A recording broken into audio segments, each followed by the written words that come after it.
அன்பார்ந்த இறைமக்களே, கிறிஸ்துவின் மறுப ஜபக்குழுவின் வாயிலாக இன்று உங்களை சந்திப்பதில் நான் பெரும் மகிழ்ச்சி அடைகிறேன். மக்களே, சந்தோஷமாக இருக்கீங்களா? நிறைவாக இருக்கீங்களா? மகிழ்ச்சியாக இருக்கீங்களா? இப்படி யாருமே உங்களை கேட்க மாட்டாங்க. ஆனால் இறைவன் உங்களை விசாரிக்கிறார் எங்கள் மூலமாக, இல்லையா? மகிழ்ச்சி, மன அமைதி, சமாதானம், சந்தோஷம் ஒரு குடும்பத்தில் இருந்தால் பேறு பெற்றவர்களாக இருப்போமா இல்லையா? இருப்போம். 2ஆம் மாதத்தில் முதல் நாளில் நிற்கிறோம். இந்த மாதத்தையும் அவர் நிறைவாக நமக்கு ஆசீர்வதித்து, கடந்த மாதங்கள் போல் நம்மளை நிறைவாக ஆசீர்வதித்தது போல் இந்த மாதத்திலும் அவர் நிறைவாக நம்மளை ஆசீர்வதிக்க வேண்டும் என்று மன்றாடுவோம், இல்லையா? இன்று அவர் நமக்கு என்ன இறைவார்த்தை தருகிறார் பார்ப்போமா? இறைவாக்கினர் எசியா எழுதிய நூல் அதிகாரம் 62 இறைவார்த்தை 1-5 முடிய. சியோனின் வெற்றி வைகரை ஒளியெனவும் அதன் மீட்பு சுடர் விளக்கெனவும் வெளிப்படும் வரை அதனை முன்னிட்டு மௌனமாயிரேன். எருசலேம் பொருட்டு செயலற்று அமைதியாயிரேன். பிற இனத்தார் உன் வெற்றியை காண்பர், மன்னர் யாவரும் உன் மேன்மை பார்ப்பர். ஆண்டவர் தம் நாவினால் சூட்டும் புதியதொரு பெயரால் நீ அழைக்கப்படுவாய். ஆண்டவரின் கையில் நீ அழகிய மணிமுடியாக திகழ்வாய். உன் கடவுளின் கரத்தில் அரச மகுடமாய் விளங்குவாய். கைவிடப்பட்டவள் என்று இனி நீ பெயர் பெற மாட்டாய். பால் பெற்றது என இனி உன் நாடு அழைக்கப்படாது. நீ எப்சிபா என்று அழைக்கப்படுவாய். உன் நாடு பெயிலா என்று பெயர் பெறும். ஏனெனில் ஆண்டவர் உன்னை விரும்புகிறார். உன் நாடு மனவாழ்வு பெறும். இளைஞன் கன்னிப்பெண்ணை மணப்பது போல உன்னை எழுப்பியவர் உன்னை மணந்து கொள்வார். மணமகன் பெண்ணில் மகிழ்வது போல் உன் கடவுள் உன்னில் மகிழ்வார். Praise the Lord. இளைஞன் கன்னிப்பெண்ணை மணப்பது போல உன்னை எழுப்பியவர் உன்னை மணந்து கொள்வார். மணமகன் மணப்பெண்ணில் மகிழ்வது போல் உன் கடவுள் உன்னில் மகிழ்வார். நம் கடவுள் நம்மில் மகிழ்வார். ஏனென்றால் இனி நாம் கைவிடப்பட்டவர்கள் அல்ல. நமக்கு ஒரு புதியதொரு பெயர் கொடுக்கிறார். இறைவனை சார்ந்து இருப்பவர்களுக்கு, இறைவனோடு உறவாடுபவர்களுக்கு, இறைவன் வழியில் நடப்பவர்களுக்கு, இறை வார்த்தை பிறருக்கு விதைப்பவர்களுக்கு எப்சிபா. அருமையான பெயர் அல்லவா, இல்லையா?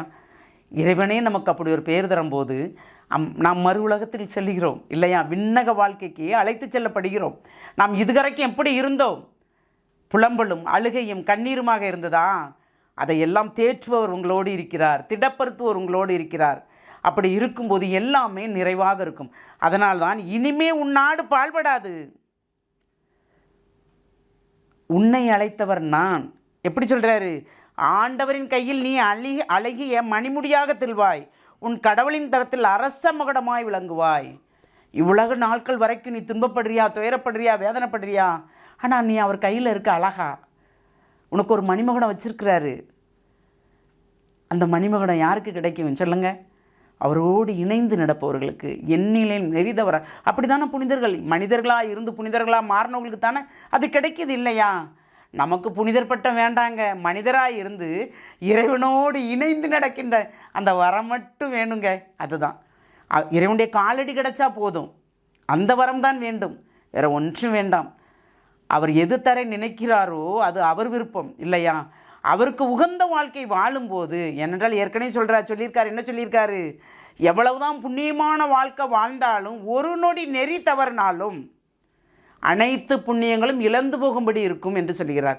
மீண்டும் அவர்கள் மனமாறுவதற்குண்டான வாய்ப்பில்லை. ஏனென்றால் அவர்கள் மீண்டும் இயேசுவை சிலுவையில் அறைகிறார்கள் சொல்கிறாரா? அப்போ அதனால தான் நாம் மீண்டும் அவரை சிலுவையில் அறைபவர்களாய் இல்லாமல் அவரோடு இணைந்து நடப்பவர்களாய், அவரோடு செயல்படுபவர்களாய், அவரில் இன்பம் காண்பவராய், துன்பத்திலும் நிறைவுள்ளவர்களாய் சிரித்து கொண்டு இருக்கும்படியாய் ஆண்டவர் நம்மளை அழைக்கிறார். ஆண்டவர் தம் நாவினால் சூட்டும் புதியதொரு பெயரால் நீ அழைக்கப்படுவாய். அந்த புதிய பேர் தாங்க எப்சிபா, இல்லையா? நமக்கு உதவியே கிடைக்கலன்னு வச்சுக்கோங்களேன், ஆண்டவர் யாரையாவது கொண்டு உதவி செய்வாருங்க. நமக்கு என்ன தேவையோ அதை செய்வார். உழைப்பின் பயனை உண்பவன் நிறைவாக இருப்பான் என்று சொல்வார், இல்லையா? அந்த உழைப்பின் பயனை உண்ண வேண்டும். எப்பொழுதும் தானத்திற்காக அலையக்கூடாது. நாம் அதுலேயும் ஒரு கணக்கு இருக்குது. இறைவன்கிட்ட கணக்கு கொடுக்கணுங்க. நம்ம என்ன பெற்றுக்கொண்டோமோ அதை கணக்கு கொடுக்கணும். அந்த இறையச்சம் நமக்குள் இருக்கும் என்றால் நாம் இனிமேல் தவறு செய்ய மாட்டோம். ஏனென்றால் அவர் என்ன சொல்கிறாரு? இளைஞன் கன்னிப்பெண்ணை மணப்பது போல் உன்னை எழுப்பியவர் உன்னை மணந்து கொண்டு இருக்கிறார். அப்போ நாம் இறைவனுக்கு மணப்பெண்ணாக இருக்கிறோம். நம் கடவுள் நம்மில் மகிழ்கிறார், இல்லையா?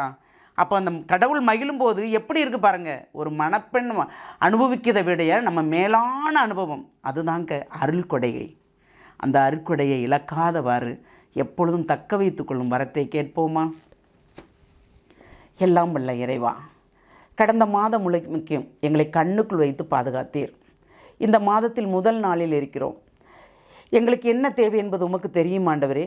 ஆன்ம உணவு, இவ்வுலக உணவு, ஆண்டவரே, அதுவும் வேண்டும். ஆன்ம உணவு வேண்டும், இந்த சரீரத்திற்கும் உணவு வேண்டும் ஆண்டவரே. அதை நீர்தாமே நிறைவாக தரப்போகிற அந்த கிருபைக்கு நன்றி ஆண்டவரே. நாங்கள் எதை கொண்டு வந்தோம், எதை கொண்டு செல்லப் போகிறோம் என்பதல்ல. எங்கள் ஆன்மா உம்மிடம் வரும்போது நிறைவுள்ள ஆன்மா என்று நீர்தாமே எங்களை கூப்பிட வேண்டும். நன்று நன்று நல்ல பணியாளர்களே வாருங்கள், உங்களுக்காக நான் புதியதொரு விருந்தை ஏற்பாடு செய்தேன் என்று நீங்கள் சொல்லும்படி இறைவா, நாங்கள் இருக்கும்படி அந்த வரத்தை நீர் தர வேண்டும் என்று எங்களை முழுமையாக உம்முடைய இரக்கத்துக்குள் ஒப்புக் கொடுக்கிறோம். ஜெபங்கேக்கும் நல்ல பிதாவே. ஆமேன், ஆமேன், ஆமேன்.